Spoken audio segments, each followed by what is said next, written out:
Hello everyone, welcome to Anamika's lifestyle. तो जैसे कि आप देख रहे हो कि अनामिका डांस कर रही है, मतलब वो जुम्बा क्लास पे है।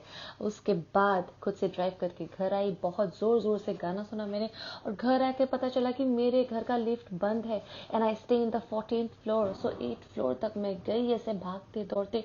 उसके बाद थैंकफुली 9th फ्लोर पे मेरा लिफ्ट ऑन हुआ। एनीवेज, तो घर पहुंच के पहला काम यही होता है कि मैं अपना प्रोटीन शेक लेती हूँ। And protein shake is extremely good for your health and I am taking HK vitals protein shake in the chocolate flavour.